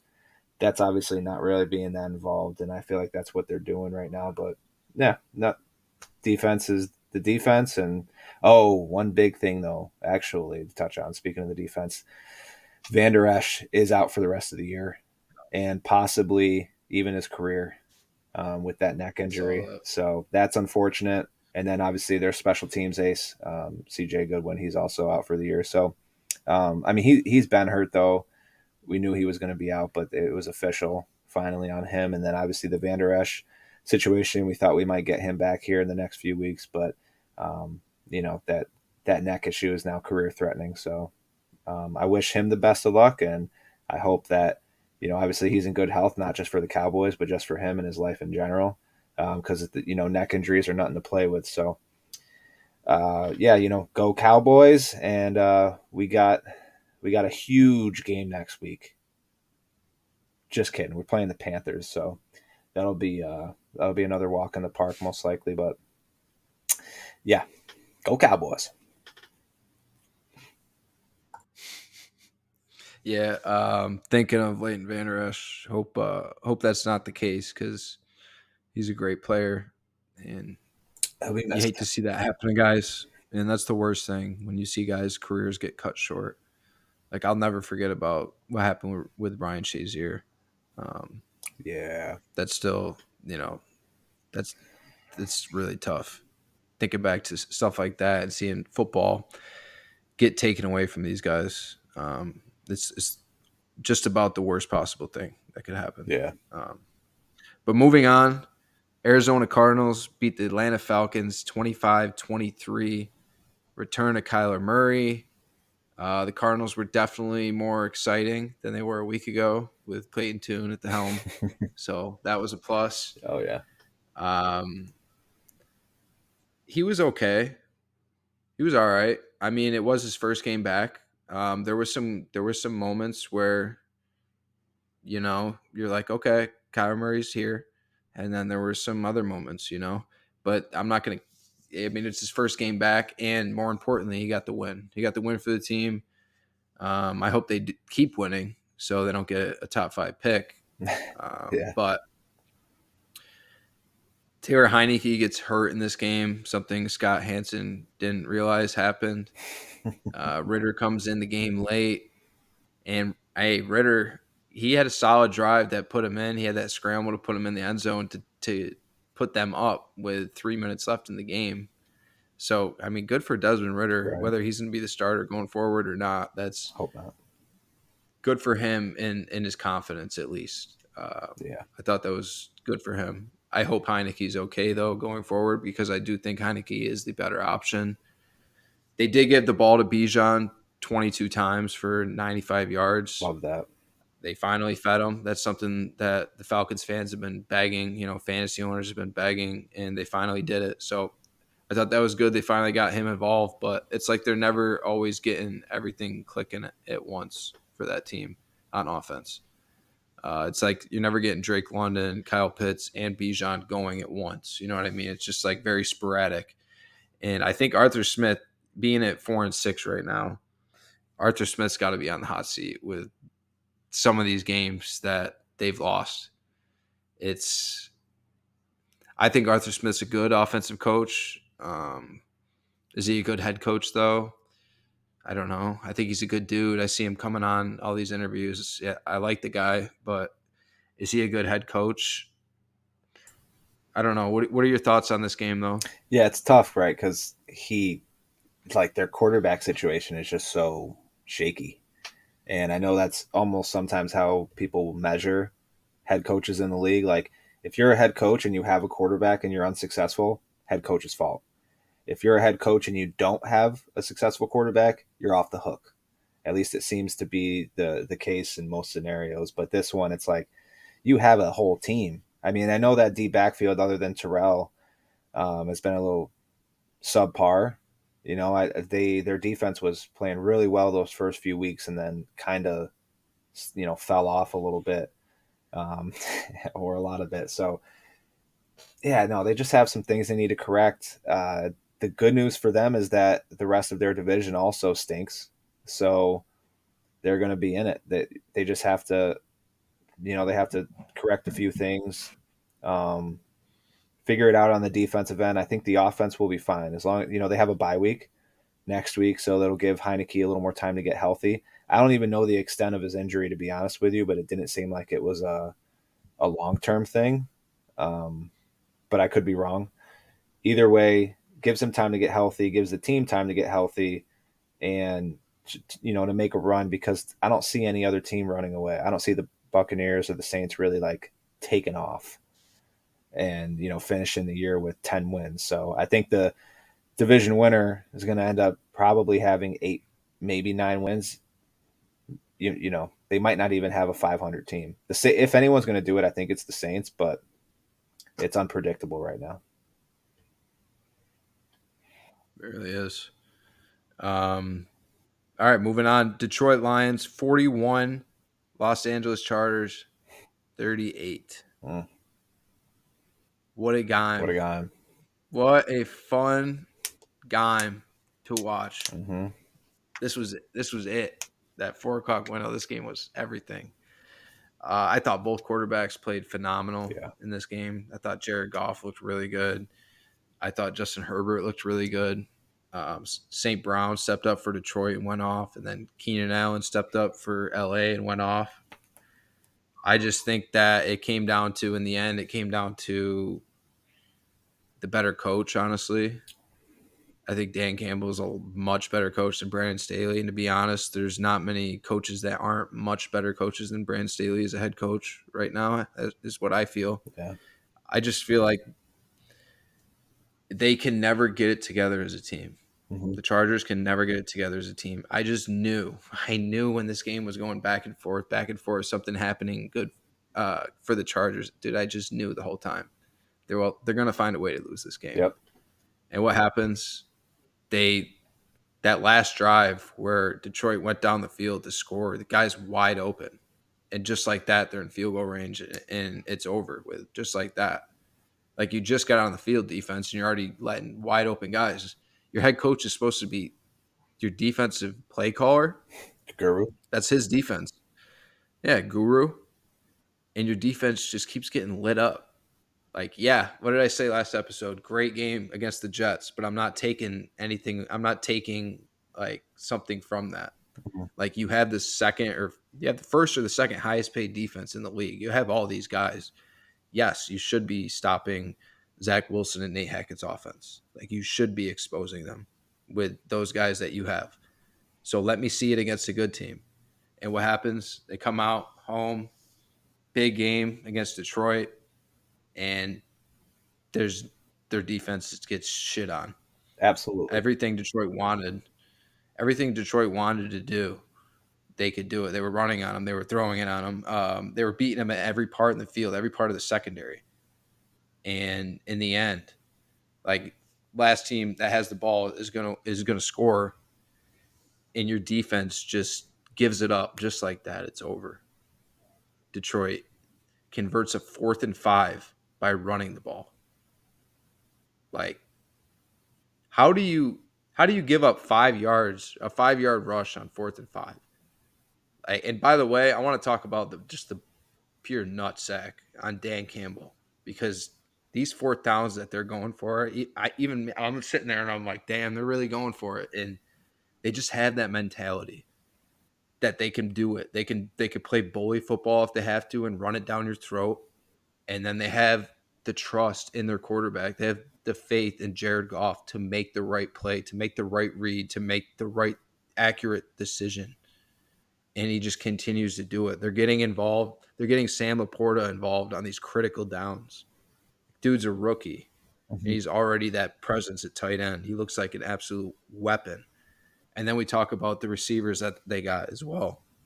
And Gibbs and Montgomery both healthy now, out on the field. Like that offense is scary. Defense is still good in my opinion. The defense, I think their secondary needs to get better, but Hmm. they got lit up by a really good quarterback. Justin Herbert's a really good quarterback. Yeah. Um, I expect Justin Herbert to do that against a subpar secondary. So that's my take on it. I did write down the Lions have proved, time and time again that they have the ability to win games. Like Yeah. they have the ability to win any kind of game, and they have the ability to win games late. Like it's no longer like, okay, the Lions are going to find a way to blow it. No, that's the Chargers now. It's not the Lions anymore. The Lions are proving that, they're built for this. They're built to win these games. And the Chargers, they're just a good roster that continues to find ways to lose games. That's what they do. Does getting a head coach solve that? Probably. If you put Jim Harbaugh on the Chargers, Yeah. yeah, I'm thinking he wins 11 or 12 games with the Chargers roster. If you put Belichick out there, yeah, they're a playoff team. Hmm. So I think that's what it comes down to. And I mean, the players on defense need to play better though. They need to play more consistent because it's like they make splash plays here and there. It's like sporadic plays, but they're not a consistent good defense. It's just a bunch of really good players out there playing together. And it's like they're not playing good as a unit. Derwin James continues to get these stupid ass penalties. Yeah. You know what I mean? Like these unnecessary, and these are the ones that you can't argue, right? Mm-hmm. So we talk about like bashing the league and how we think it's gotten more soft, but he's doing the shit that you can't argue. Like we know that's a flag, Yeah. and Derwin James has continued to do that, and he's costing his team. And that's coaching too. Mm-hmm. That's not having respect for your head coach, and because your head coach doesn't demand respect to the room. In my opinion, he's just not that guy. Leadership. But what do you got on this game? Yeah, that's leadership too. Like you got to know as a leader of that defense or a leader of the team, you just can't make those penalties, and you just continues to do it. That fourth down play was a throw. Actually, they did pass it. I'm pretty sure it was to Laporta. Um, on that. No, they went for it like three or Oh, you're four talking about earlier in times. the game. I think four. Yeah. Oh, I Yeah, they thought. went for it four times on fourth. One time they got stuffed on the goal line. Yeah, my fault. I thought you were talking about on that final drive of the game. But either way, No, you're right. To Laporta late. yeah, like the Lions defense is, might be the only thing that holds them back. Like we know that they don't have a whole lot to work with in that secondary, but their offense is just so good that they're going to be in almost every game. It's like the Eagles, right? If the Eagles defense, fell apart, they'd be in every game because their offense is just that good. But I think we talked about the Lions ceiling. Like if if they didn't have to go through, like they're one of the top teams in the, I think the top four in the NFC is pretty clear. It's Niners, Eagles, Lions, Cowboys. I don't think there's any other team that sneaks into that conversation. Um, and that's what it's going to come down. They're going to have to, There's like a level. There's like a level down, and then you would put Seahawks, yeah, maybe the Vikings, um, and I don't know. I don't know which NFC South team not is going to none, be no, better. I don't no, know. no. Yeah, those top four are tier one, and then there's those couple teams in tier two, and then the rest of the NFC just stinks. Um, Yeah. so, yeah, they just have to. That their ceiling is Super Bowl, right? That their offense is that good. They can make it there. They just have to figure out how to scheme better defensively and then make those timely stops. And in this game going against a great offense, like sometimes you do get into those shootouts where it's just like, the last team to have the ball is going to win. And luckily they were the last team to have the ball this game. The Chargers just, like you've mentioned, that we're beating a dead horse here. They just continue to find ways to lose games, and that was a really fun game to watch. If I didn't, I mean, my big juicy bet was the Lions -2.5, so that did hit. Um, but yeah, it would have been a little more fun for me if the Chargers didn't continue to score touchdown after touchdown every time the Lions scored. But so either way, though, hell of a game. The Lions are who we thought they were. The Chargers are who we thought they were, and yeah, We know they we are. know who they are now. So they're exposed. There's no fixing it, other than Talking about the getting rid of Staley. talking about the Lions ceiling. Don't get me wrong. I think they're a really good football team. I Mm-hmm. just find it hard to see them going into Philadelphia, for say, Mm-hmm. in the cold. I've seen Yeah, Jared Goff in those good environments. point. I don't think that would be ideal. I think they would have a better chance of going and playing in San Fran, honestly, than going to Philadelphia. Yeah, Goff is good. He's Um, just known for not being that outdoors road quarterback. So right. yeah, So I mean, as it looks right now, the road to the Super Bowl through the NFC is going Philadelphia. You know what I mean? So Jared Goff, if he wants to lead this team to that Super Bowl that we were talking about, it's likely going to have to go through Philadelphia. And do we really see that? exactly. Him balling out in Philadelphia. Don't get me wrong, I'd love to see it. I'd love to see Jared do Mm-hmm. that. But we've seen time and time again, he's a California boy, and Yeah. he's not a dome quarterback. But if it gets sloppy, he's not. He doesn't look comfortable. He's not mobile. He's not mobile at all. He's if he can set his feet, then he can beat you. But I don't want to take away and talk about them down the road because right now they're rolling, Yeah. and good for the Lions. But let's move on to the Sunday night game. Las Vegas Raiders 16, New York Jets 12. I don't want to spend too much time on this game. I feel like every Jets game you watch, it's the same game. Yep.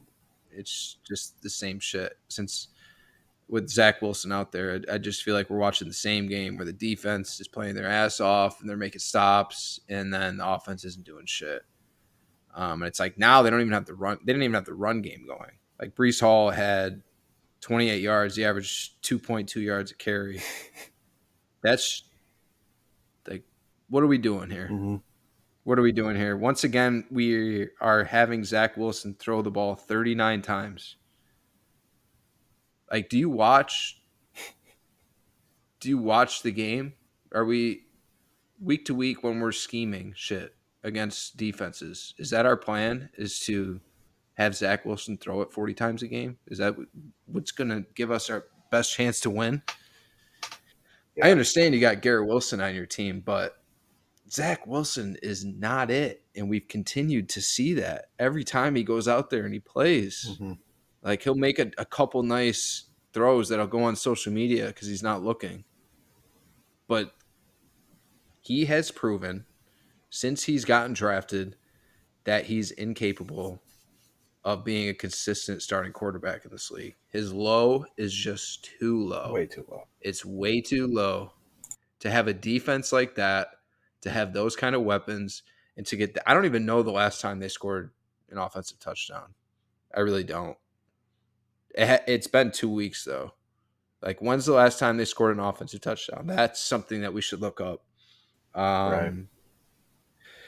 But like Garrett Wilson has 9 catches for 93 yards. Yeah, that's nice, but it's like they're forcing him the ball, and penalties continue to kill him, and the defense is just out there trying to stay alive.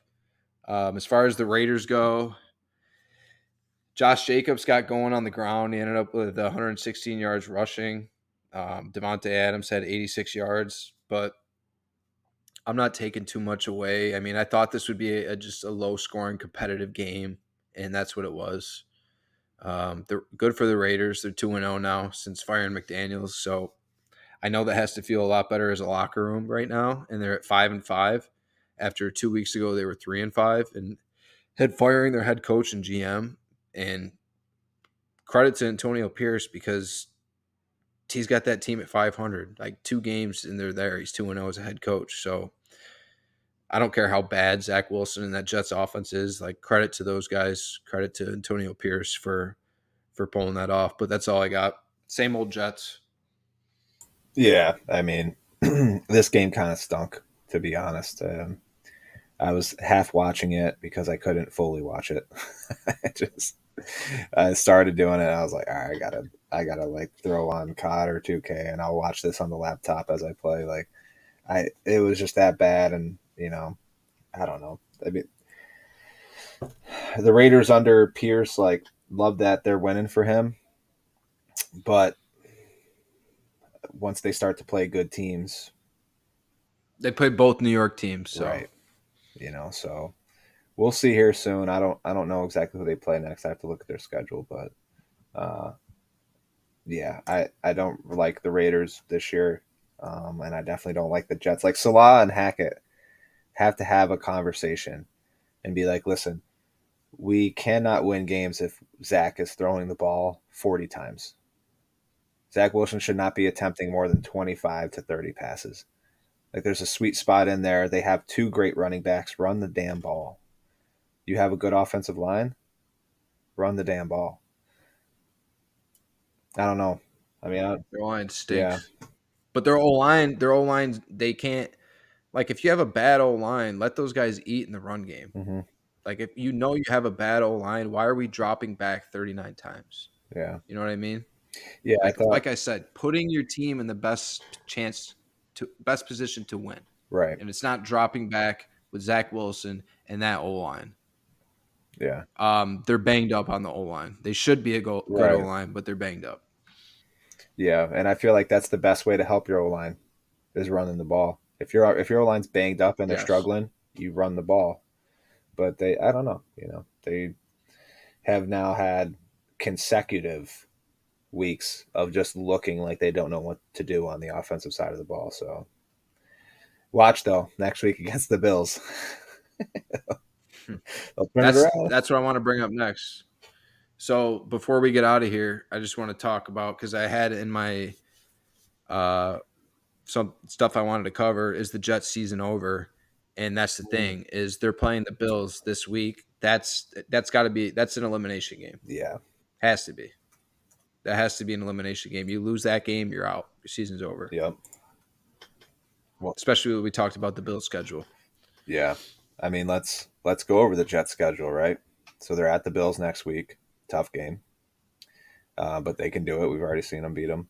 Then they're home against the Dolphins, tough game. Home against the Falcons, winnable. Home against the Texans, winnable. At the Dolphins, another tough game. Home against the Commanders, winnable. At the Browns, tough. At the Patriots, winnable. So they've got, 3 or 4, winnable games for their standards. And right now, I forget, are they sitting at 5-5? 4-5. Yeah, I don't. I think their season's over. It's now or never. Yeah, I think they have to win this game against Buffalo if they want a shot. Otherwise, yeah. I mean, I kind of already don't think they're going to make it now, sitting at 4-6 with that, 2 games against the Dolphins.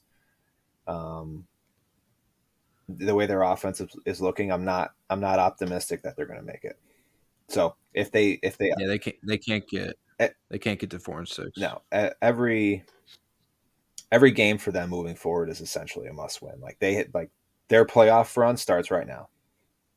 They don't need to run the table. They just need to win 2 out of every 3 games. Urgency. Exactly. So An urgency by getting those running backs the ball. yeah. Obviously, they don't plan on moving. They're not planning on moving on from Zach Wilson. I don't know what the guy would have to do for them to be like, okay, we're going to try out Trevor Siemian. Mm, I'm just convinced that Zach Wilson's there, and that's the way it's going to be. right. So at least help the kid out. Like help him out. He can make a couple throws a game, but you can't ask him to throw the ball 39 times a game because he's not it. No. He's just not. But that's all we got. That's it for our Week 10 NFL recap. We want to thank y'all for listening. We appreciate you. Appreciate the support. Don't forget to like and subscribe on YouTube. Follow us on Spotify, Apple Podcasts. Get at us on Instagram. Get at us on Facebook. Click. Again, we appreciate the support. Thank you for listening. We will be back later this week with our Week 11 preview.